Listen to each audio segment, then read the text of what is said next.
Hey, everyone. Oh my gosh, we are here.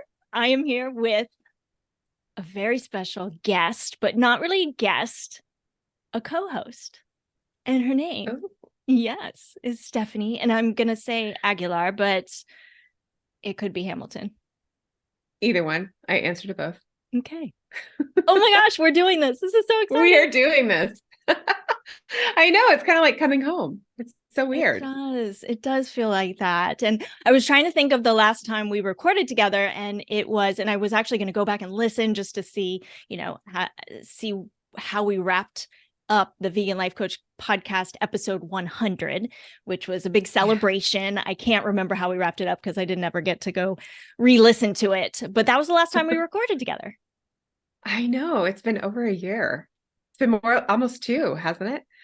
I have no idea. It's been a long time. I don't know either, but it's been a long time. It has. And I'm so excited to do this because I love doing the interviews on this podcast. And I really miss our time just kind of shooting the shit together. It's what we do best. It really is. It is. And I think, a lot of people who listen to the Vegan Life Coach podcast are now listening to the Rise and Thrive podcast. And those who are new to the Rise and Thrive podcast who haven't listened to the Vegan Life Coach podcast, either way, I think it's just going to be such a valuable, fun, entertaining addition to what we're doing here. Yeah. Yeah. Well, Rise and Thrive it's a beautiful broadcast. I love it every week. I love listening. I love the interviews. And of course, as I always say, you're a revolutionary, and what a great evolution in the podcast world. So yeah, I hope people will check out the other one too.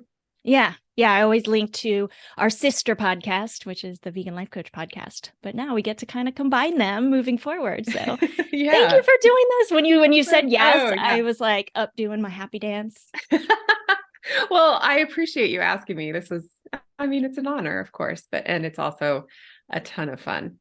It is. Do you want to just give people kind of a little background about you, those who maybe are unfamiliar, who haven't listened to the other show? Sure. So I am I can't even say I'm a new vegan anymore, can I? Like it's been years now. Yep. Yeah, it's been 5 years. So I came to the vegan life a little bit later in my life. I had kind of some stops and starts, but kind of my story begins when I was young, and I dealt with an eating disorder that was pretty out of control until I was about 28. And then from 28 to until I was in my 40s, I maybe had dealt with the disordered the eating disorder, but I was still dealing with a lot of body image stuff, and it wasn't until I became vegan that stopped putting all that junk and suffering in my body that I really began healing. And then of course connecting with you, Ella, really set me on a path of true healing and true empowerment, kind of going beyond the healing into the world of thriving. So now that's something I'm really passionate about, is helping others to do the same, and just finding themselves again, and finding how they want to operate in the world, and writing that new story for their lives. And so that's a little nutshell, I guess. I'm a mom. I'm a mom of 3, and I'm all of those good things in life. That's my daily life, is being a mom, and I work for the Department of Justice in my day job. And yeah. I like how you just throw that in. Know? Yeah, no, I want to know what I want. Oh, by the way, know what but I love how you just throw in your day job as some like side gig, but it's like a big deal what you do. You're so humble about it. You're such a badass though. And thank you. Can you share just a little more about what you do and your background in terms of addictions?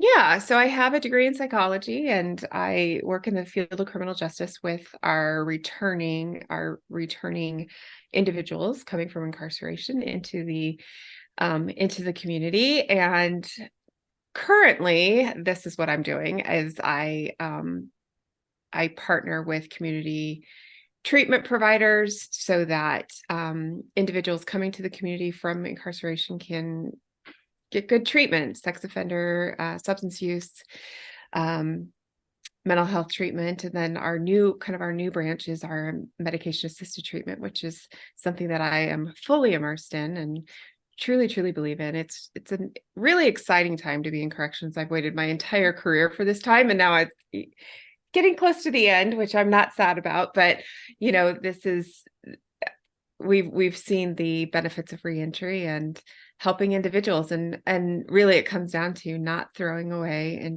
individual lives, not being very cognizant that every single citizen deserves a chance, and that includes those who have broken the law. So it's an exciting time to be in corrections. And the career has offered me all kinds of variety. I've gotten to do negotiations in crisis situations, and I've gotten to do kitchen duty. I mean, you name it, and I've done it. So it's been kind of exciting. I worked in a penitentiary for a really long time, and so just all three of my pregnancies were when I was in the penitentiary. I always say my children did a dime, all three of them. Wow. I didn't actually realize that. It's so interesting. Yeah, that is so interesting. I actually didn't realize how many connections I had to the prison system. You, and then my dad, who still does volunteer work within the prison system, mostly with individuals who are soon to be released and they get their first kind of outings. He takes them on those. He also has done a lot of meditation, teaching on actually death row. And my stepmother is now doing some of the psychological evaluations for people that are up for parole. So, wow. Oh, wow. Yeah. Interesting stuff.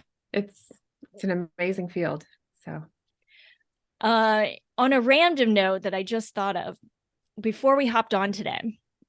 So when I started Rise and Thrive, I started to just use earbuds instead of headphones. Yeah. And when we were about to hop on today, I was like, you know what? It's time to get out my big old headphones. What are these called? Headphones? Headphones. Yeah, yes. I think so. Because I knew, because we used to always, headphones. Because we used to always record with our big old headphones on. And I always kind of wondered, right? I was like, are these really necessary? And apparently they're not. But I thought, for old time's sake, let's use our headphones. So if you're watching, we should put our headphones on. Yes. Yeah. I don't know if I know how to podcast without the. Is this retro now? I know. Like we didn't start our podcast till what, 2020 or 19? One of around those. That era. And that's only been 3 years ago. Are these now retro? Are these now vintage? I see it done both ways. And I did kind of study that up before. And I don't know. I mean, it's nice I feel more connected to you with these on because they kind of block out all other sound. So I do feel more in it. Yeah. So. No, I would say the same. Although I haven't tried it with just the earbuds either. Wow. Earbuds hurt my ears. Do you have one of those ears that are a little weirdly shaped? Because my mom's, they always fall out of my mom's ears. I don't know, her ears are weirdly shaped. Yes, and they hurt. I've never found any that I like to actually put in my ears. Well, we might just go with the headphones then for old time's sake. The headphones for old time's sake and for comfort. They are comfortable, actually. And in the winter, they keep your ears warm. I feel like one of those old ladies, that remember when we were kids and the sunglasses for any individual who had glasses, but I remember them particularly for the older generation. And they'd have those huge ones that they would put on top of their sunglasses. I feel like that only now with earwear. I'm the old lady with the big earwear. Oh, I love it. I love it. Oh.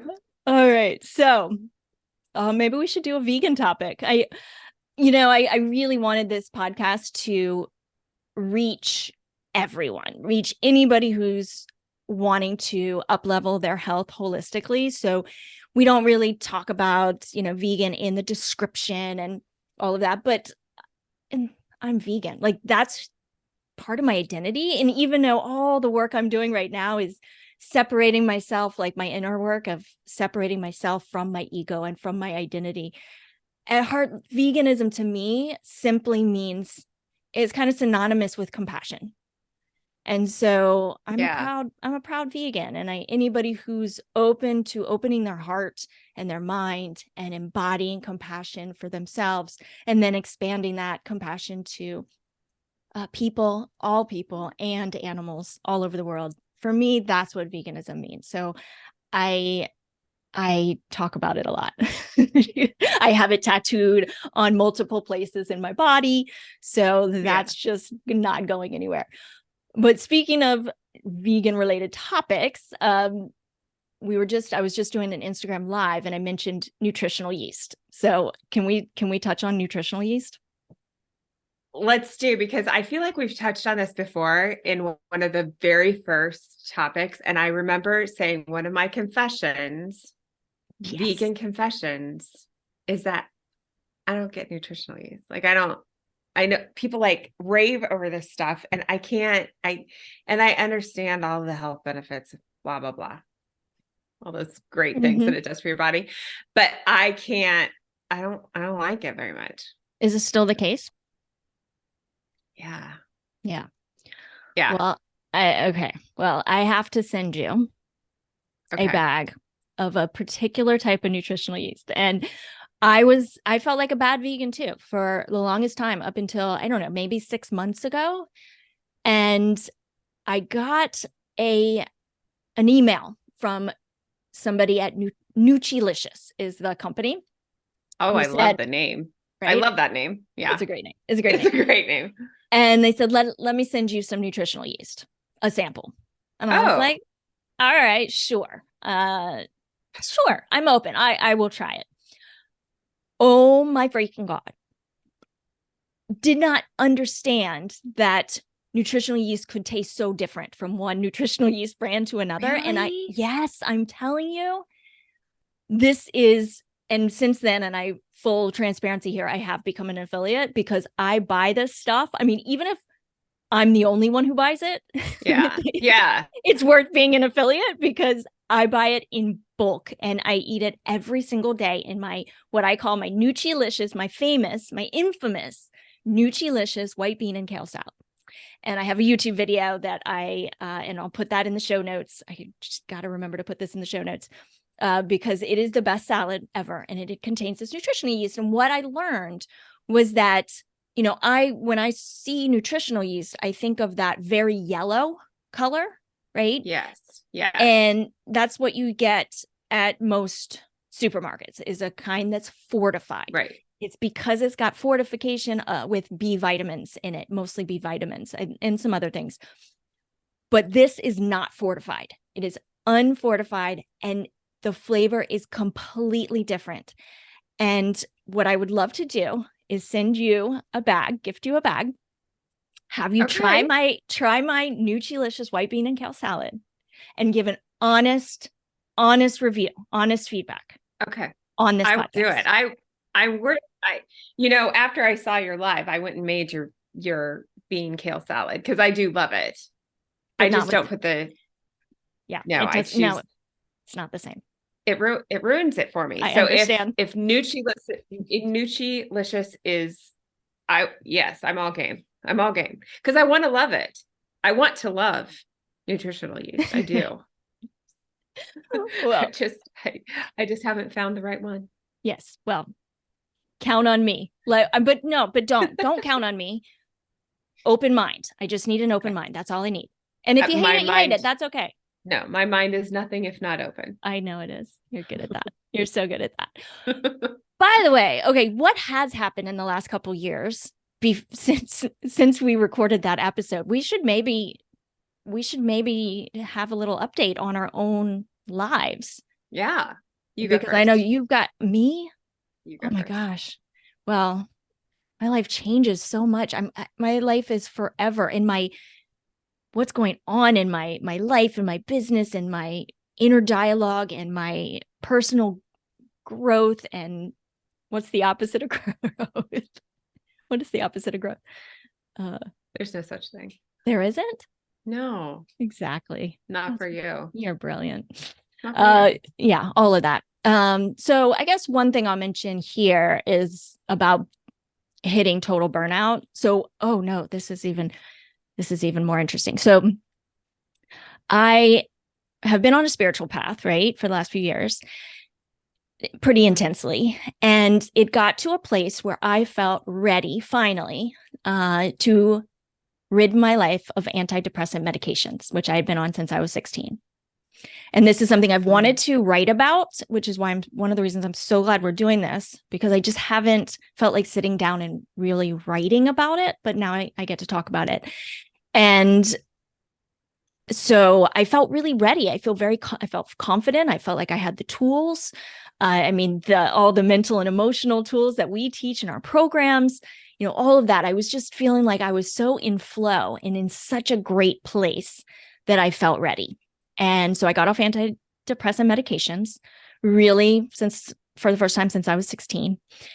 And in about a month and a half, I spiraled. I spiraled down. I was so burnt out. I think it got complicated by total burnout from just not giving myself a break for so many years from my own business. I founded the brand Sexy Fit Vegan in 2013 and really hadn't taken a break since founding that brand. And being a solopreneur is no joke. It's hard work. Yeah.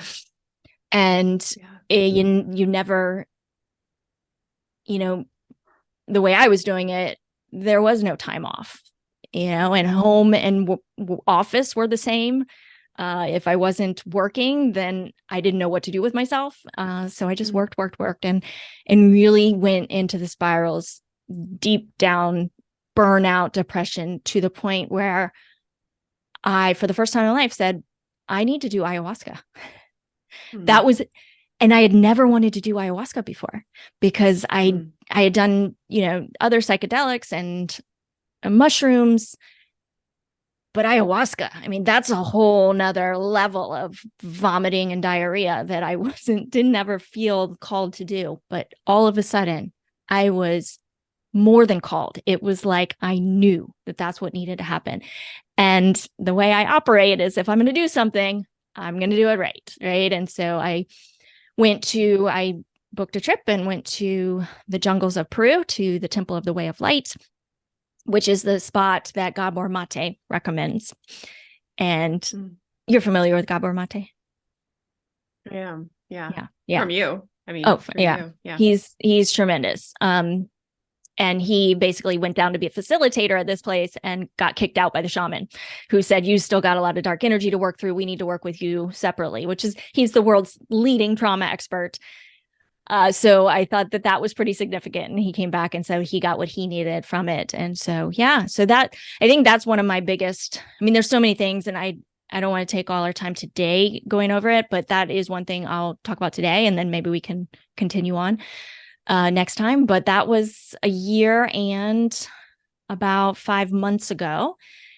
And the biggest takeaway is a declaration, and I call them declarations now as opposed to affirmations or mantras, because it's like this statement that we're choosing to believe. An affirmation is affirming something we already believe, when a lot of time these are things that we don't already believe. We are saying them because we want to believe them. We are choosing to believe them, even though they're not actually beliefs we currently contain, or what's the right word?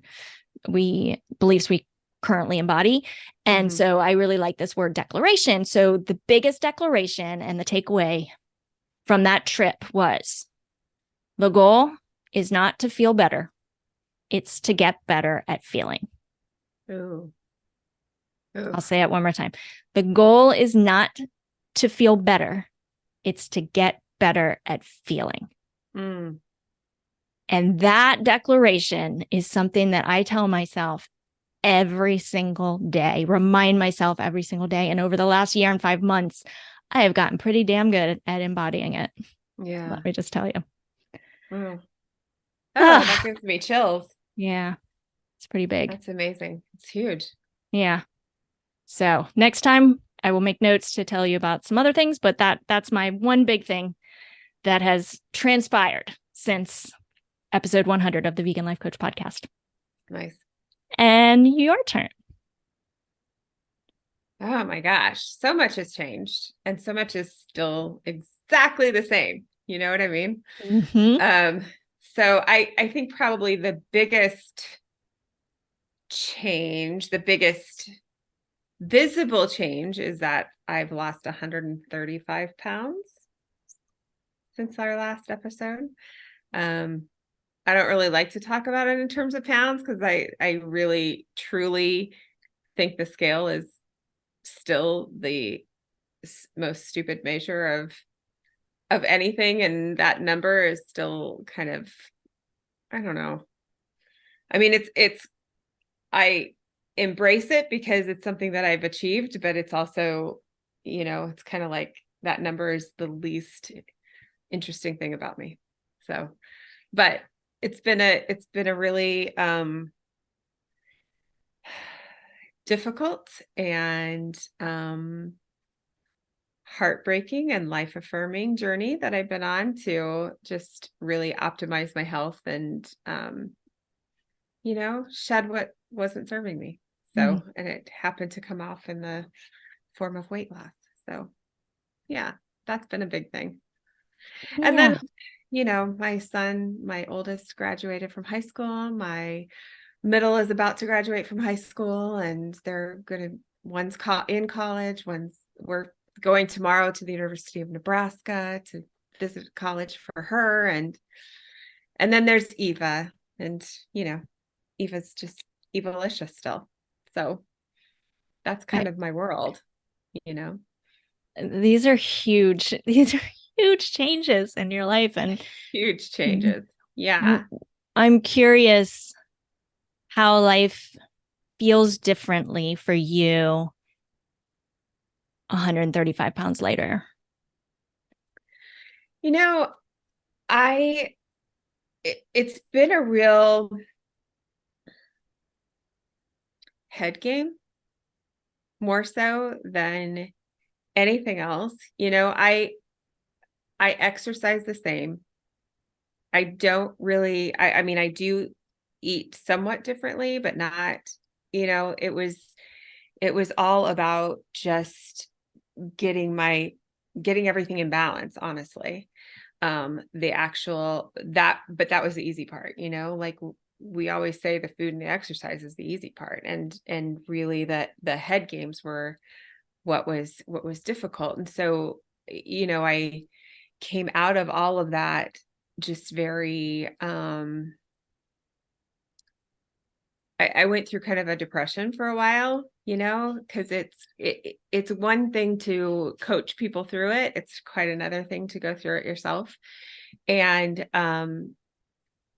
to have that, when you're overweight and you're operating in the world, and for me I feel like I didn't have a lot of prejudice, or I just didn't experience it like other people.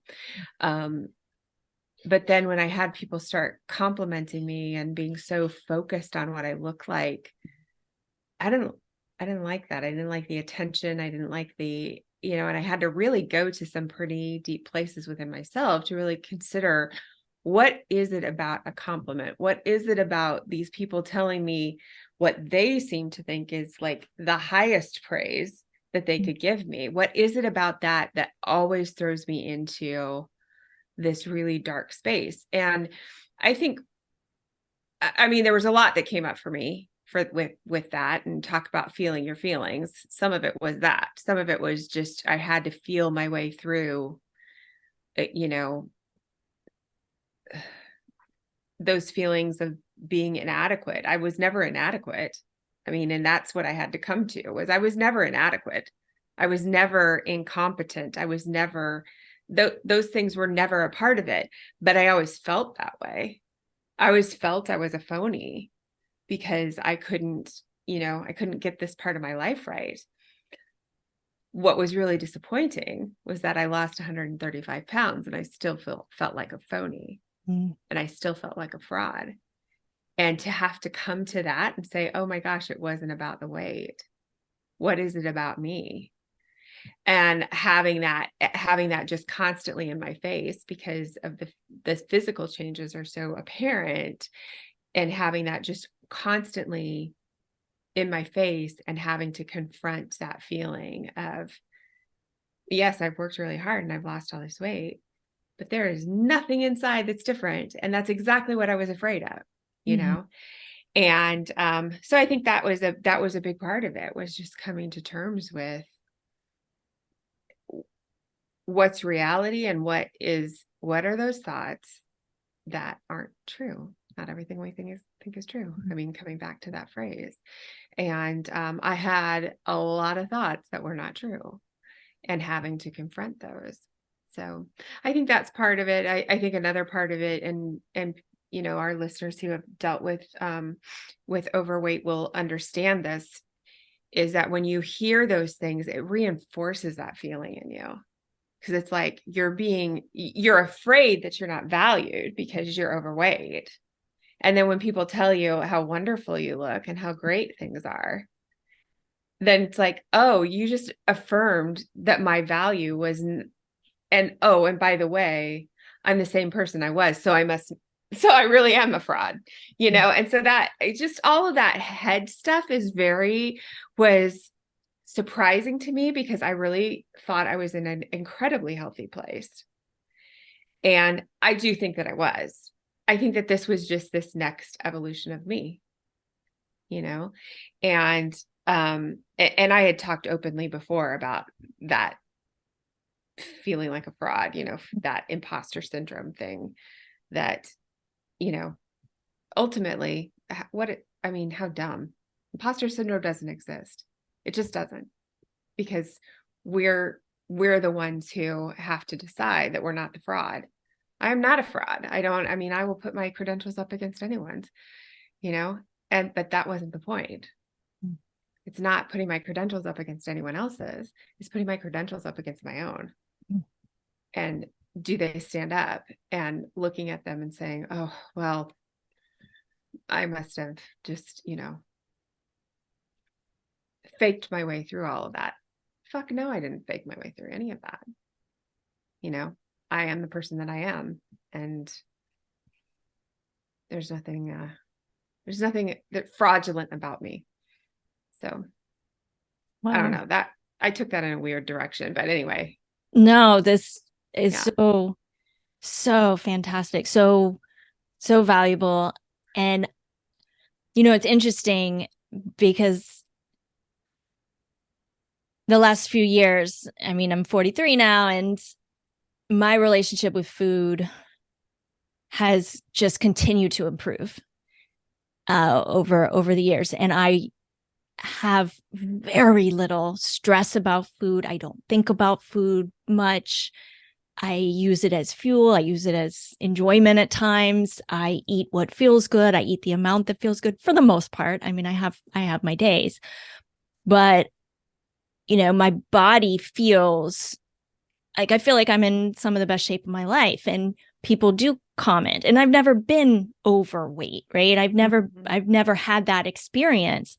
And when people comment, it's like this, it still feels like an affront to who I am, in that I'm going to comment on how great you look, meaning that if that changes, your value changes. Yeah. And I know I'm very conscientious about not commenting on people one way or the other, just not commenting on how people's bodies look. Yeah. Either way. You know what I mean? Absolutely. It's just really interesting. Yeah. And something people don't think about. They want to give a compliment thinking that's going to make you feel good about yourself. But if you really think about what that's doing, it's never helpful. No. I think the things that we compliment, I think they show us what our values are. Mm-hmm. Mm-hmm. And I think that, and I mean, I think society has shaped so much of this, and we've talked ad nauseum about that. But I think that for us in this society, we have placed such a high value on outward appearance, and not just our bodies. I mean, we're talking, what kind of car do you drive? How big is your bank account? What kind of school did you go to? I mean, it's those things that just don't really matter in the end.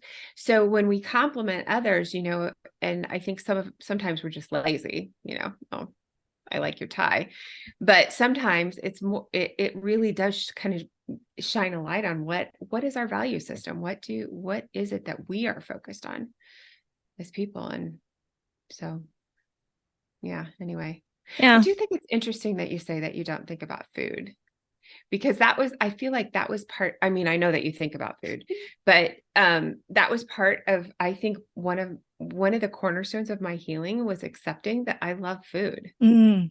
and that I have now found this brand new enjoyment in the kitchen. And I love cooking, and I love trying new things, and I love just, putting new things together. And even if they are crappy and I have to throw them down the sink, that was something that I was always afraid to accept about myself, was that I loved food, and that I'm interested in it. I'm interested in the way things taste. I'm interested in combinations. I'm interested in the way it makes my body feel. I'm interested in, how the healing properties.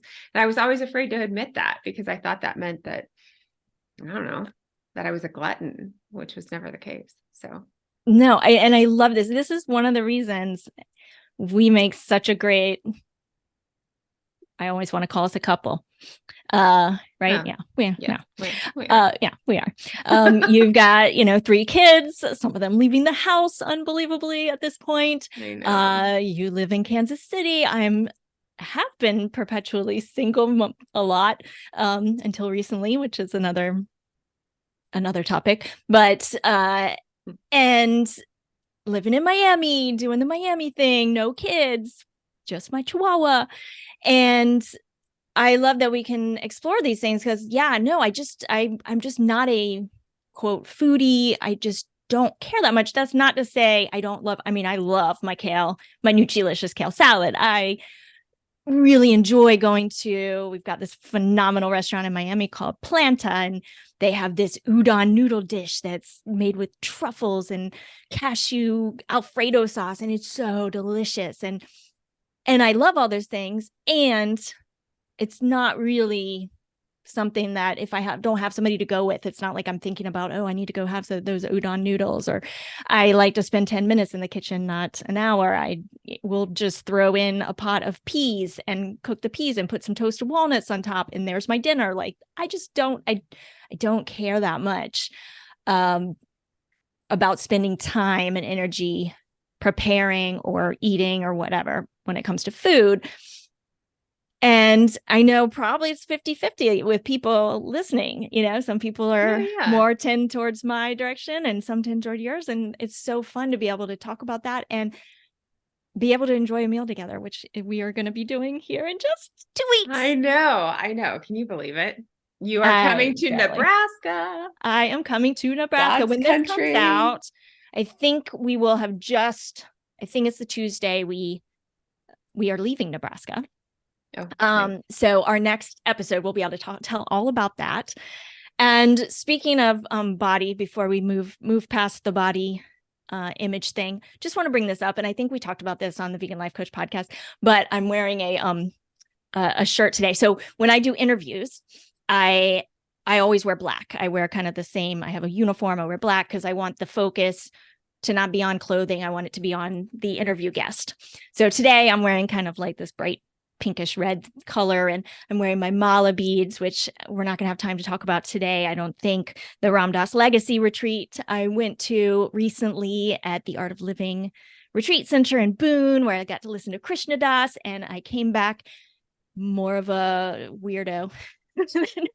I like I don't know. I'm just expanding the parts of me. And now I'm finding myself as one of my new tools, chanting Krishna Das kind of Hindu chants and being more of a vegan weirdo, and then embracing that and saying I can be all of these things. Anyhow, Proud Nipple Days. This is what I want to just mention, because yes, I just want to mention this, but kind of maybe one of our last topics to leave our audience with.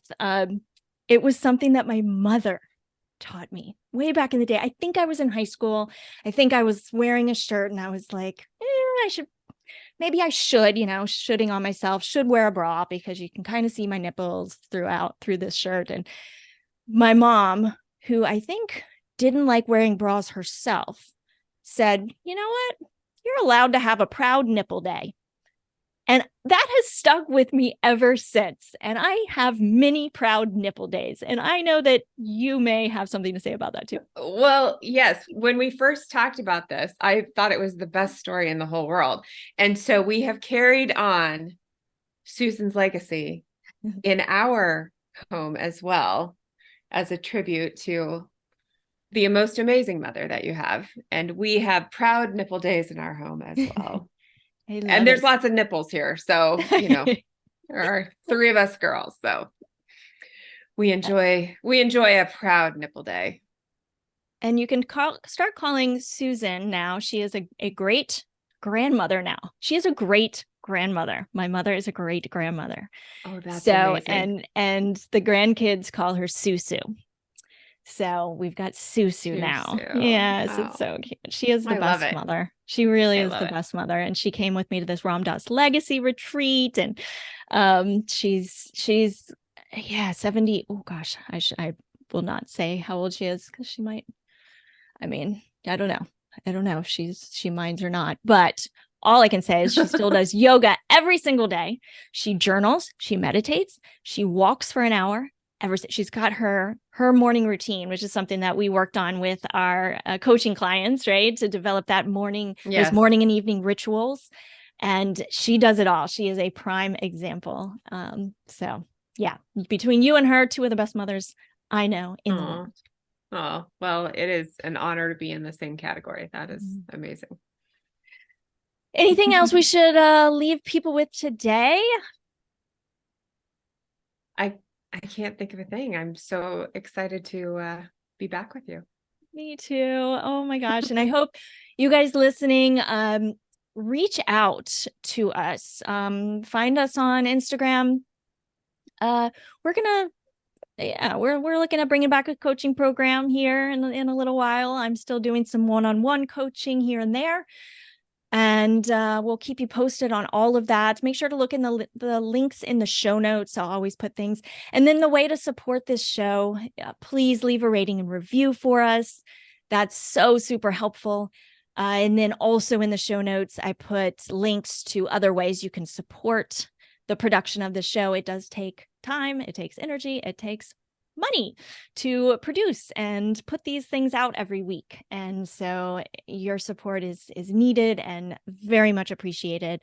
We've got some great programs, some even just buying Nutrilicious.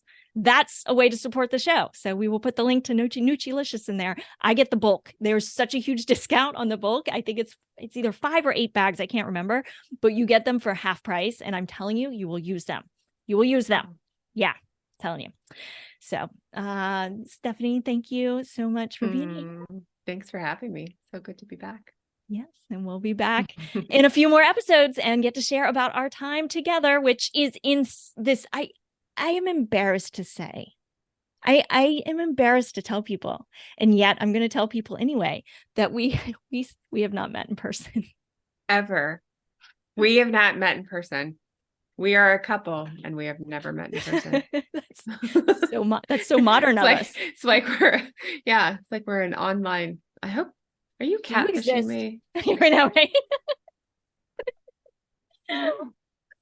Guess we'll find out. We'll find out a week from Friday. I guess so. I love you. I love you too.